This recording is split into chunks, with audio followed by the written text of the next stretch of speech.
नमस्कार, आप देख रहे हैं एमबी न्यूज 27 खबरें सबसे पहले आप। नमस्कार, स्वागत है आप सभी का एमबी न्यूज 27 में। एक लड़की को प्यार करना पड़ा महंगा। पहले लड़की को प्यार के जाल में फंसाया, फिर उसे शादी का झांसा दिया। इतना ही नहीं, अपने माँ बाप से भी मिलवाया। अपने घर पर भी 10 दिन तक रखकर उसका शारीरिक शोषण किया। मामला आजमनगर प्रखंड के पोखरिया गांव का। लड़कियों को शादी का झांसा देकर उसका शारीरिक शोषण करना आजकल आम बात हो गई है। ऐसी ही एक घटना दिल्ली कादरी मस्जिद रोड जोगाबाई एक्सटेंशन की रहने वाली जहां आरा शेख के साथ हुई, जिसे कटिहार आजमनगर के रहने वाले मोहम्मद वासिफ ने 2015 में प्यार के जाल में फंसा लिया था। वासिफ दिल्ली में जहां आरा के घर के सामने ही रहा करता था। पहले तो वासिफ ने जहां आरा को अपने प्यार के जाल में फंसाया, उसके बाद उसने 2018 में अपने माता पिता और भाई को दिल्ली बुलाया। वासिफ के माता पिता जहां आरा के घर 1 महीने रहे और उसे अपने बहू के रूप में पसंद किया। उसके माता पिता ने जहां आरा को पोखरिया आने के लिए कहा। वो वासिफ के साथ 25 मार्च 2019 को सालमारी के पोखरिया आ पहुंची और करीब 10 दिनों तक वासिफ जहां आरा के साथ एक ही कमरे में रहा करता था। इस दौरान उसने जहां आरा के साथ शारीरिक संबंध बना लिया। फिर 10 अप्रैल 2019 को वासिफ के साथ जहां आरा दिल्ली वापस आ गई और उसके बाद वे दोनों फोन पर बातचीत करते रहे। कुछ दिनों बाद वासिफ ने अपना फोन बंद कर लिया, जिससे जहां आरा घबरा गई क्योंकि वह गर्भवती हो चुकी थी। लाचार होकर उसने 8 जुलाई 2019 को पोखरिया गांव आकर वासिफ के परिजनों से शादी की बात कही। सभी लोगों ने उसे 10 दिन रुकने को कहा और उसका निकाह वासिफ से हो जाएगा, इसका आश्वासन भी दिया।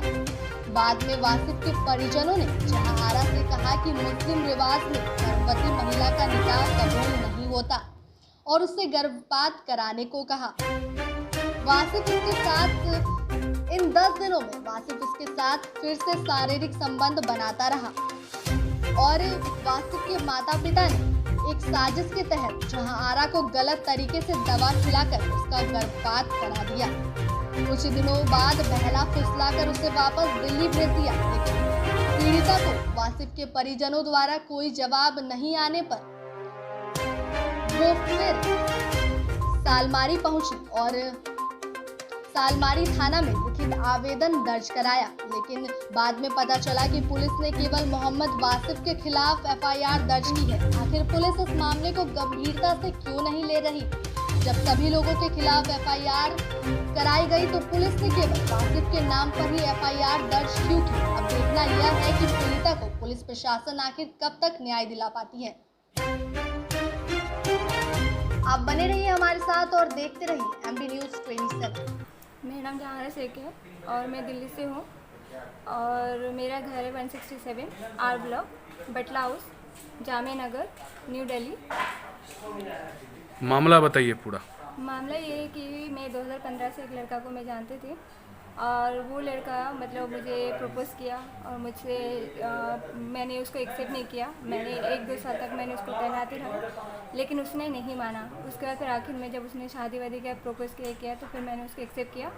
उसके बाद फिर उसके घर वाले मेरे घर आए 2018 में। मेरे घर में आके 1 महीने तक मेरे घर रहा और मुझे कहा है कि तुम आना बेटी मेरे घर मेरे बेटे के साथ, वासिफ के साथ। जब मैं उनके घर वहाँ पर से मेरे 2019 में मुझे लेके आया और आने के बाद मुझे वहाँ रखा और जब एक घर में एक रूम में रखा है, पूरा बड़ा रूम में दोनों के एक साथ रखा। मैंने विरोध किया। मैंने बोला कि हम दोनों तो अभी शादी नहीं हुई तो फिर हम दोनों के एक रूम में क्यों रख रहे हैं आप? मैंने उसको जब विरोध किया तो उसके बाद फिर मेरे साथ ज़बरदस्ती शारीरिक संबंध बनाने लग गया। उसके बाद फिर ये बात मैंने उनके घर वालों को बोला। उसके घर वालों बोलने लग गया कि तुम लोगों को तो शादी होने वाले है, फिर तुम्हें क्या प्रॉब्लम है रहने में? तो उसके बाद फिर 10 दिन तक उसके घर में रहा। 10 दिन के बाद फिर मुझे वो लोग वहाँ से उसके बेटा ने उन्होंने मुझे दिल्ली वापस लेके गया। जब दिल्ली लेके गया तो मुझे अपना घर छोड़ दिया। छोड़ने के बाद वो अपना दूसरे घर में वो अपने रूम में रहने लग गया। उसके बाद फिर जब मैं अप्रैल में जब उसको कांटेक्ट कर रही हूँ तो उसके बाद फिर वो बोल रहा है कि कभी तो मुझे इस तरीके से बात करता है कि जैसे लगता है कि मैं जानते नहीं था मुझे। तो वो जब इस तरीके से बोलने लग गया तब मैंने उसको बोला कि तुम क्या चाहते हो, तो उसने कुछ भी नहीं बोला। उसके बाद फिर मेरे को क्या किया, वो वहाँ से फिर वो नंबर वगैरह मतलब ब्लॉक कर लिए। उसके बाद फिर मैं जब घबरा के फिर मैं जब उसके घर आई और उससे पहले मैंने प्रेगनेंसी टेस्ट किया तो फिर मैं प्रेग्नेंट हो गई। उसके बाद फिर जब मैंने पता चला तो उसके घर वालों को भी मैंने कांटेक्ट करने की कोशिश किया। मैंने उसके घर वालों को भी कांटेक्ट किया। कांटेक्ट करने के बाद मैंने ये बात बताई। उसके बाद उसके घर वाले ने कुछ भी नहीं कहा। फिर उसके घर आई मैं। उसके घर आने के बाद मैंने ये बात सबको उन लोगों को सबको बताई। फिर उन्होंने बोला, मैं जब उसके घर पहुंची तो उसके बाद वहाँ पर मतलब फर्स्ट टाइम मतलब वो उसके साथ गई थी। उसके बाद फिर मैं रास्ता नहीं पता था, नहीं तो कैसे कैसे करके मैं भटक के उसके घर पहुंची। जब ये सब बातें बताई तो उन्होंने मुझे ये दिलासा दिया कि बेटी तुम यहाँ रुको, 10 दिन तक रुको, उसके बाद तुम्हारा शादी करवा देंगे यहाँ पर। जब उन लोगों को मैंने बताया कि मैं प्रेग्नेंट हो गई हूँ तो फिर 3-4 दिन के बाद उन लोगों ने बोला।